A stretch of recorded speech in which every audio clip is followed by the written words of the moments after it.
جو substantial debate ہوتی ہے.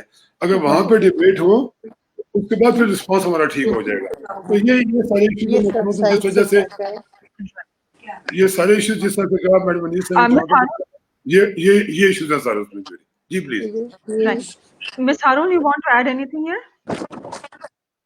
نہیں، میں یہی بات کر رہی تھی جو کہ ابھی شفیق نے کی ہے کہ دیکھیں بات ساری نیت کی ہے. اگر آپ سڑک بنانے کے لیے کسی ڈاکٹر کو لگا دیں انجینئر کے بجائے، یا یہ کہ آپ جو ہے کوئی ہاسپٹل میں کسی ایسے بندے کو آپ کر دیں صحت کے مسائل جو ہے وہ حل کرنے کے لیے ڈاکٹر بنا کے جو انجینئر ہیں، تو وہ ہو نہیں سکتا نا. ہم ساری زندگی ہیومن رائٹس ایکٹیوسٹ رہے ہیں اور ہمارے جیسے بہت سارے لوگ اس سوسائٹی میں موجود ہیں. اگر آپ نہیں جانتے ہم پوائنٹ آؤٹ کر سکتے ہیں. ڈی ایم جی گروپ کا یہ اس میں کیا کام ہے؟ یہ ان کا کام ہی نہیں ہے ہیومن رائٹس مینیج کرنا. تو اگر آپ صرف خانہ پوری چاہتے ہیں تو پھر ایسے کمیشن سے تو کمیشن نہیں بنانا بہتر ہے.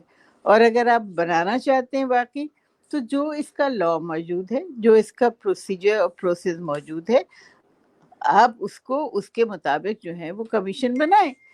ایسا تو نہیں ہے کہ اس ملک میں ہیومن رائٹس وائلیشنز ہوتی رہیں گی اور آپ آنکھ بند کر کے بیٹھے رہیں گے اور آپ کی حکومت جو ہے وہ چلتی رہے گی. اس کا امپیکٹ حکومت پہ بھی آتا ہے.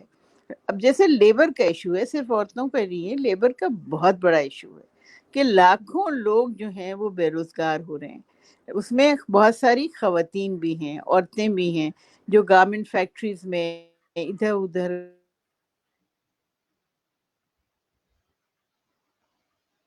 ہوگا. اور یہ فیصلہ کرنا چاہیے کہ اگر دیکھیں صرف یہی بات ہے کہ صرف ایک آپ نے غلط اس کے اندر کلاس ڈال دی اور اس کو عدالت میں آپ نے اٹکایا ہوا ہے تو آپ اس کو ریموو کر دینا، وہ وجہ ہی ختم ہو جائے گی جس کی وجہ سے آپ کو کورٹ میں جانا پڑے گا.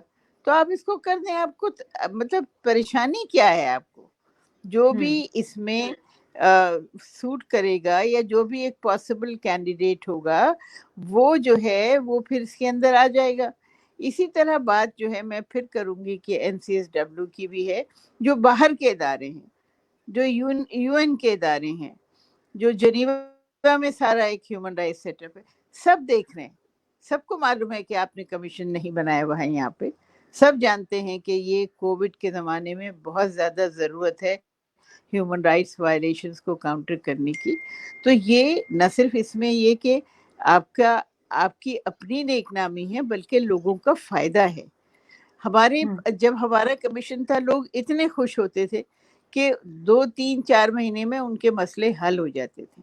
نہ انہیں لائر کی موٹی موٹی فیسیں ادا کرنی پڑتی تھیں، نہ کورٹس کے چکر لگانے پڑتے تھے.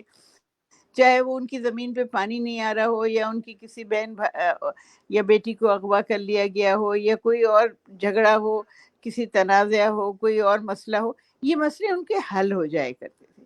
تو اس وجہ سے ایک کریڈیبلٹی بھی تھی. اگر آپ سارے کریڈیبل انسٹیٹیوشنس کو ختم کر دیں گے تو پھر اس سے پھر آپ کی گورنمنٹ کی جو کریڈیبلٹی ہے وہ بھی تو متاثر ہوگی نا.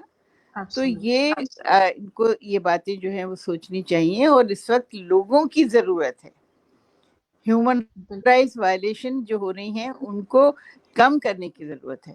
اور اس کے لیے ایک بہت ضروری قدم یہ ہے کہ آپ این سی ایچ آر کو موبلائز کریں and place it according to the law and requirements of the NCHR. Right. اور جیسے صاحب یہ بتائیے گا کہ آپ کے خیال میں international pressure of reviving N C H R کیا کوئی ایسی چیز ہے یا do you think this will help?